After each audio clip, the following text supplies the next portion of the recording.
നമസ്കാരം. ക്ലാസ് റൂമിൻ്റെ ഒരു പുതിയ വീഡിയോയിലേക്ക് ഏവർക്കും സ്വാഗതം. പരിസ്ഥിതി ദിനവുമായി ബന്ധപ്പെട്ട് ക്വിസ് മത്സരങ്ങൾക്ക് ചോദിക്കാൻ സാധ്യതയുള്ള കുറച്ച് ചോദ്യങ്ങളാണ് നമ്മൾ ഇന്നിവിടെ പരിചയപ്പെടാൻ പോകുന്നത്. ഈ വീഡിയോയുടെ അവസാനം ഒരു ചോദ്യം ചോദിക്കും. അതിൻ്റെ ഉത്തരങ്ങൾ അറിയാവുന്നവർ ഉത്തരങ്ങൾ താഴെ കമൻറ്റ് ചെയ്യുക.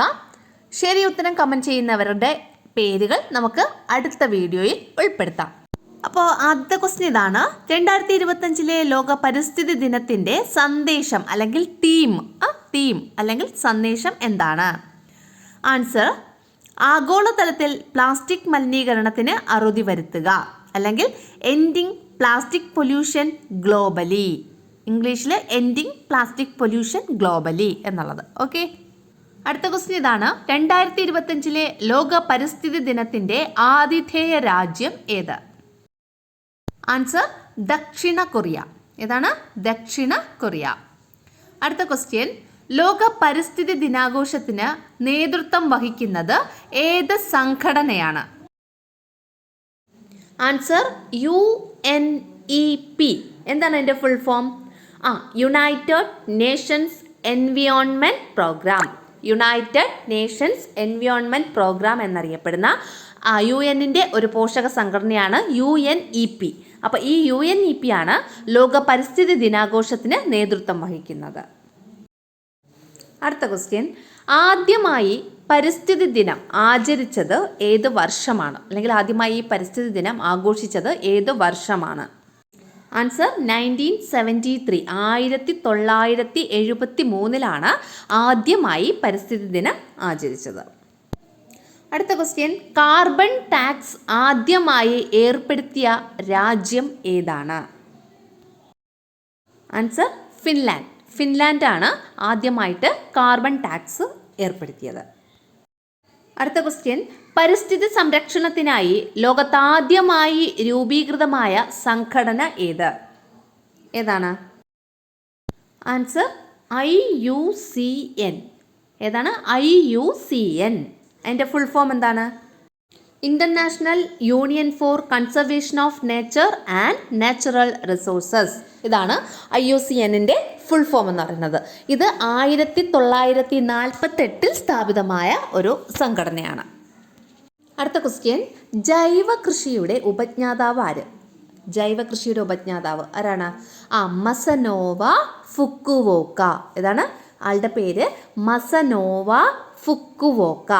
അദ്ദേഹത്തിൻ്റെ പ്രശസ്തമായ ഒരു പുസ്തകമുണ്ട്. എൻ്റെ പേരാണ് ഒറ്റ വൈക്കോൽ വിപ്ലവം. എന്താണ്? ഒറ്റ വൈക്കോൽ വിപ്ലവം. അപ്പോൾ ജൈവകൃഷിയുടെ ഉപജ്ഞാതാവ് മസനോവ ഫുക്കുവോക്ക.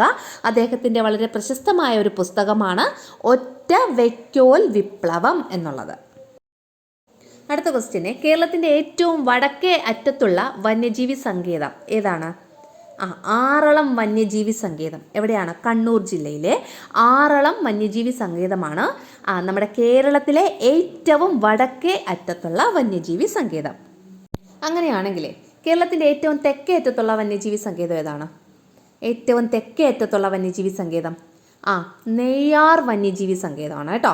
നെയ്യാർ വന്യജീവി സങ്കേതമാണ് കേരളത്തിൻ്റെ ഏറ്റവും തെക്കേ അറ്റത്തുള്ള വന്യജീവി സങ്കേതം. അത് തിരുവനന്തപുരം ജില്ലയിലാണ്. ഇനി വടക്കേ അറ്റത്താണെങ്കിൽ ആറളം വന്യജീവി സങ്കേതം. എവിടെയാണ്? കണ്ണൂർ ജില്ലയിൽ. അടുത്തത്: യുനെസ്കോയുടെ ലോക പൈതൃക പട്ടികയിൽ പശ്ചിമഘട്ടം ഉൾപ്പെട്ടത് ഏതു വർഷമാണ്? ആൻസർ: 2012. 2012 അല്ലെങ്കിൽ 2012 പശ്ചിമഘട്ടം യുനെസ്കോയുടെ ലോക പൈതൃക പട്ടികയിൽ ഉൾപ്പെട്ടത്. അടുത്ത ക്വസ്റ്റ്യൻ: ഇന്ത്യൻ പരിസ്ഥിതി പ്രസ്ഥാനങ്ങളുടെ മാതാവ് എന്നറിയപ്പെടുന്നത് ഏത് പ്രസ്ഥാനമാണ്? അപ്പോൾ ഏതാണ് ഇന്ത്യൻ പരിസ്ഥിതി പ്രസ്ഥാനങ്ങളുടെ മാതാവ് എന്നറിയപ്പെടുന്നത്? ആൻസർ: ചിപ്കോ പ്രസ്ഥാനമാണ് കേട്ടോ. ചിപ്കോ പ്രസ്ഥാനമാണ്. സുന്ദർലാൽ ബഹുഗുണ എന്ന് കേട്ടിട്ടുണ്ടോ? ഈ സുന്ദർലാൽ ബഹുഗുണ സ്ഥാപിച്ച ഒരു പ്രസ്ഥാനമാണ് ചിപ്കോ പ്രസ്ഥാനം. ഈ ചിപ്കോ പ്രസ്ഥാനമാണ് ഇന്ത്യൻ പരിസ്ഥിതി പ്രസ്ഥാനങ്ങളുടെ മാതാവ് എന്നറിയപ്പെടുന്നത്. അടുത്തത്: കേരളത്തിലെ 5 ദേശീയോദ്യാനങ്ങളിൽ ഏറ്റവും ഉയരത്തിൽ സ്ഥിതി ചെയ്യുന്നത് ഏതാണ്? അതായത് കേരളത്തിൽ മൊത്തം 5 ദേശീയോദ്യാനങ്ങളാണുള്ളത്. ഈ 5 ദേശീയോദ്യാനങ്ങളിൽ ഏറ്റവും ഉയരത്തിൽ സ്ഥിതി ചെയ്യുന്ന ദേശീയോദ്യാനം ഏതാണ് എന്നതാണ് ഇവിടുത്തെ ക്വസ്റ്റ്യൻ. ഏതാണ്? ആൻസർ ഇരവികുളം നാഷണൽ പാർക്ക് അല്ലെങ്കിൽ ഇരവികുളം ദേശീയോദ്യാനമാണ് കേരളത്തിലെ ഏറ്റവും ഉയരത്തിൽ സ്ഥിതി ചെയ്യുന്ന ദേശീയോദ്യാനം എന്ന് പറയുന്നത്. അങ്ങനെയാണെങ്കിൽ നമ്മൾ ഒരു ക്വസ്റ്റ്യൻ ചോദിക്കുമെന്ന് പറഞ്ഞിട്ടുണ്ടായിരുന്നില്ലേ, ആ ക്വസ്റ്റ്യൻ ഇതാണ്: കേരളത്തിലെ ഏറ്റവും ചെറിയ ദേശീയോദ്യാനം ഏതാണ്? കേരളത്തിൽ മൊത്തം 5 ദേശീയോദ്യാനങ്ങളുണ്ട്. അതിൽ ഏറ്റവും ചെറിയ ദേശീയോദ്യാനം ഏതാണ്? ഇതാണ് നമ്മുടെ ക്വസ്റ്റ്യൻ. അപ്പോൾ ഇതിൻ്റെ ആൻസർ അറിയാവുന്നവർ കമൻറ്റ് ചെയ്യുക, താഴെ കമൻറ്റ് ചെയ്യുക. നമുക്ക് ആ കമൻറ്റ് ചെയ്യുന്ന ആൾക്കാരുടെ പേരുകൾ അതായത് നാളെ നമ്മൾ നാളെ വൈകിട്ട് 7 മണിയാകുമ്പോൾ ഒരു വീഡിയോ അപ്ലോഡ് ചെയ്യും, അതിൻ്റെ അകത്ത് ഉൾപ്പെടുത്താം അവരുടെ പേരുകൾ, കേട്ടോ. പക്ഷികളുടെ വൻകര എന്നറിയപ്പെടുന്ന വൻകര ഏതാണ്? പക്ഷികളുടെ വൻകര എന്നറിയപ്പെടുന്ന വൻകര ഏതാണ്? തെക്കേ അമേരിക്കയാണ് കേട്ടോ. പക്ഷികളുടെ വൻകര എന്നറിയപ്പെടുന്ന വൻകര അല്ലെങ്കിൽ ഭൂഖണ്ഡം ഏതാണ്? തെക്കേ അമേരിക്ക. അടുത്തത്, കേരളത്തിലെ കണ്ടൽ കാടുകളുടെ സംരക്ഷകൻ എന്നറിയപ്പെടുന്നത് ആരാണ്? കല്ലേൻ പൊക്കുടൻ. ആരാണ്? കല്ലേൻ പൊക്കുടൻ. കണ്ടൽ മനുഷ്യൻ എന്നൊക്കെ അറിയപ്പെടുന്നുണ്ട് അദ്ദേഹം, അല്ലേ? കല്ലേൻ പൊക്കുടനാണ് കണ്ടൽ കാടുകളുടെ സംരക്ഷകൻ. അദ്ദേഹം ഒരുപാട് കണ്ടൽ ചെടികളൊക്കെ വച്ചു പിടിപ്പിച്ച് ലോക ശ്രദ്ധ ആകർഷിച്ച വ്യക്തിയാണ്.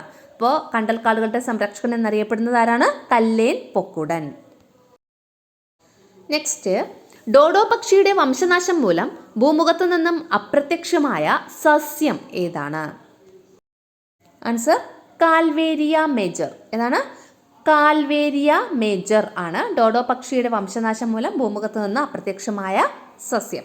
Calvaria major. അടുത്ത ക്വസ്റ്റ്യൻ, ഏത് ജീവികളുടെ അഭാവം മൂലമാണ് സൈലന്റ് വാലിയെ നിശബ്ദ താഴ്വര എന്ന് വിശേഷിപ്പിക്കുന്നത്? അപ്പോൾ എല്ലാ വനത്തിലും ഉള്ള ഏതോ ഒരു ജീവി ഈ പറയുന്ന സൈലന്റ് വാലിയിൽ ഇല്ല. സൈലന്റ് വാലി എവിടെയാണ് സ്ഥിതി ചെയ്യുന്നത്? പാലക്കാട് ജില്ലയിലാണ്. അപ്പോൾ ഈ സൈലന്റ് വാലിയിൽ ഏതോ ഒരു ജീവിയുടെ അഭാവം മൂലമാണ് അതിന് നിശബ്ദ താഴ്വര എന്നുള്ള പേര് വന്നത്. അപ്പോൾ ഏത് ജീവിയുടെ അഭാവമാണ് അവിടെ ഉള്ളത്? ആൻസർ ചീവീടുകൾ. ചീവീടുകൾ എന്ന് കേട്ടിട്ടുണ്ടല്ലോ. ഈ ചീവീടുകളുടെ അഭാവം മൂലമാണ് സൈലന്റ് വാലിക്ക് നിശബ്ദ താഴ്വര എന്ന പേര് വന്നത്. അടുത്തത്, WWF എന്ന് വെച്ചാൽ വേൾഡ് വൈൽഡ് ലൈഫ് ഫണ്ട്, അതിൻ്റെ ചിഹ്നം ഏതാണ് എന്ന്. WWFൻ്റെ ചിഹ്നം ഏതാണ്? അല്ലെങ്കിൽ വേൾഡ് വൈൽഡ് ലൈഫ് ഫണ്ടിൻ്റെ ചിഹ്നം. ആൻസർ ഭീമൻ പാണ്ട. ഭീമൻ പാണ്ടയാണ് WWFൻ്റെ ചിഹ്നം. അമൃത ദേവി ബൈഷ്ണോയി അവാർഡ് കേന്ദ്ര സർക്കാർ ഏത് മേഖലയിൽ നൽകുന്ന അവാർഡാണ്?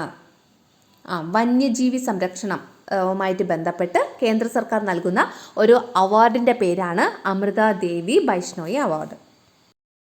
അടുത്ത ക്വസ്റ്റ്യൻ, കേരളത്തിൽ ഏറ്റവും കൂടുതൽ കണ്ടൽ വനങ്ങളുള്ള ജില്ല ഏതാണ്? കണ്ണൂർ ജില്ല. കണ്ണൂർ ജില്ലയിലാണ് ഏറ്റവും കൂടുതൽ കണ്ടൽ വനങ്ങളുള്ളത്. അടുത്തത്, ഇന്ത്യൻ പരിസ്ഥിതി ശാസ്ത്രത്തിൻ്റെ മാതാവ് എന്നറിയപ്പെടുന്നത് ആരാണ്? ഒരു വ്യക്തിയുടെ പേരാണ് പറയാനുള്ളത്. ഇന്ത്യൻ പരിസ്ഥിതി ശാസ്ത്രത്തിൻ്റെ മാതാവ് എന്നറിയപ്പെടുന്ന വ്യക്തി ആരാണ്? ആൻസർ മേധാ പട്കർ. ആരാണ്? മേധാ പട്കർ ആണ് ഇന്ത്യൻ പരിസ്ഥിതി ശാസ്ത്രത്തിൻ്റെ മാതാവ് എന്നറിയപ്പെടുന്നത്. നേരത്തെ നമ്മൾ ഈ പരിസ്ഥിതി ശാസ്ത്രത്തിൻ്റെ മാതാവ് എന്നറിയപ്പെടുന്ന സംഘടന ഏതാണെന്ന് പറഞ്ഞായിരുന്നു. നമ്മുടെ സുന്ദർലാൽ ബഹുഗുണ സ്ഥാപിച്ച ചിപ്കോ പ്രസ്ഥാനം. ഇത് ഇന്ത്യൻ പരിസ്ഥിതി ശാസ്ത്രത്തിൻ്റെ മാതാവ് എന്നറിയപ്പെടുന്ന വ്യക്തി ആരെന്നാണ് ഇപ്പോൾ ചോദിച്ചത്. അതിൻ്റെ ആൻസർ ഏതാണ്? മേധാ പട്കർ. അടുത്ത ക്വസ്റ്റ്യൻ, ഇന്ത്യയിലെ തന്നെ ആദ്യത്തെ കമ്മ്യൂണിറ്റി റിസർവ് സ്ഥിതി ചെയ്യുന്നത് കേരളത്തിലാണ്. ഏതാണ് ആ കമ്മ്യൂണിറ്റി റിസർവ്? അപ്പോൾ ഏതാണ് കേരളത്തിൽ സ്ഥിതി ചെയ്യുന്ന ഏക കമ്മ്യൂണിറ്റി റിസർവ്? കടലുണ്ടി വള്ളിക്കുന്ന്. ഏത് ജില്ലയിലാണ്? കോഴിക്കോട് ജില്ലയിൽ സ്ഥിതി ചെയ്യുന്ന കടലുണ്ടി വള്ളിക്കുന്നാണ് കേരളത്തിലെ ഏക കമ്മ്യൂണിറ്റി റിസർവ്. അടുത്തത്, കേരളത്തിലെ ആദ്യത്തെ ജൈവ ജില്ല ഏതാണ്? കേരളത്തിലെ ആദ്യത്തെ ജൈവ ജില്ല കാസർഗോഡാണ് കേട്ടോ. കാസർഗോഡ്. അടുത്ത ക്വസ്റ്റ്യൻ, കേരളത്തിൽ ഏറ്റവും കൂടുതൽ ഭൂമി കൃഷി ആവശ്യത്തിനായി ഉപയോഗിക്കുന്ന ജില്ല ഏതാണ്? പാലക്കാട്. ഏറ്റവും കൂടുതൽ ഭൂമി കൃഷി ആവശ്യത്തിനായി ഉപയോഗിക്കുന്നത് പാലക്കാട് ജില്ലയിലാണ്. അടുത്തത്, സംസ്ഥാന വിദ്യാഭ്യാസ വകുപ്പും വനം വകുപ്പും സംയുക്തമായി സംഘടിപ്പിക്കുന്ന വനവൽക്കരണ പരിപാടിയുടെ പേരെന്ത്? ആൻസർ എൻ്റെ മരം. ഏതാണ്? എൻ്റെ മരം. വിദ്യാഭ്യാസ വകുപ്പും വനം വകുപ്പും സംയുക്തമായി സംഘടിപ്പിക്കുന്ന ഒരു പരിപാടി. എങ്ങനെയുള്ള പരിപാടി? വനവൽക്കരണ പരിപാടി, അല്ലേ? പുതിയ മരങ്ങളൊക്കെ വച്ചുപിടിപ്പിക്കാനുള്ളത്. അപ്പോൾ ആ പരിപാടിയുടെ പേരാണ് ഇത് എൻ്റെ മരം. അപ്പം ഞാനിതിലൊരു ക്വസ്റ്റ്യൻ ചോദിച്ചിട്ടുണ്ടായിരുന്നു. ആ ക്വസ്റ്റ്യൻ്റെ ആൻസർ നിങ്ങളെല്ലാവരും കമൻറ്റ് ചെയ്യുക. ക്വസ്റ്റ്യൻ ഞാൻ ഒന്നും കൂടെ പറയാം. നമ്മുടെ കേരളത്തിലെ ഏറ്റവും ചെറിയ ദേശീയോദ്യാനം ഏതാണ്? അതാണ് നമ്മുടെ ക്വസ്റ്റ്യൻ. അതേത് ജില്ലയിലാണ് സ്ഥിതി ചെയ്യുന്നതും കൂടെ വേണമെങ്കിൽ കമൻറ്റ് ചെയ്തോളൂ. അപ്പോൾ കമൻറ്റ് ചെയ്യുന്നവരുടെ പേരുകൾ നമുക്ക് നാളെ 7 മണിക്ക് ഇതേപോലെ എൻവയോൺമെൻറ്റ് ഡേയുമായിട്ട് ബന്ധപ്പെട്ട് അടുത്തൊരു സെറ്റ് ഓഫ് ക്വസ്റ്റ്യൻസുമായിട്ട് വരുന്നതാണ്. അപ്പോൾ ആ വീഡിയോയുടെ ഇടയ്ക്ക് നമുക്ക് ഇതിൻ്റെ ആൻസർ പറഞ്ഞ ആൾക്കാരുടെ പേരുവിവരങ്ങൾ ഉൾപ്പെടുത്താവും. Okay, thank you. അപ്പോൾ നമ്മുടെ ചാനൽ ആദ്യമായിട്ട് കാണുന്ന ആൾക്കാരാരെങ്കിലും ഉണ്ടെങ്കിൽ ജസ്റ്റ് ഒന്ന് സബ്സ്ക്രൈബ് ചെയ്യുക, നമ്മുടെ വീഡിയോ ഒന്ന് ലൈക്ക് ചെയ്യുക, നിങ്ങളുടെ വിലയേറിയ അഭിപ്രായങ്ങളും നിർദ്ദേശങ്ങളും കമൻറ്റ് ബോക്സിൽ രേഖപ്പെടുത്തുക. Thank you.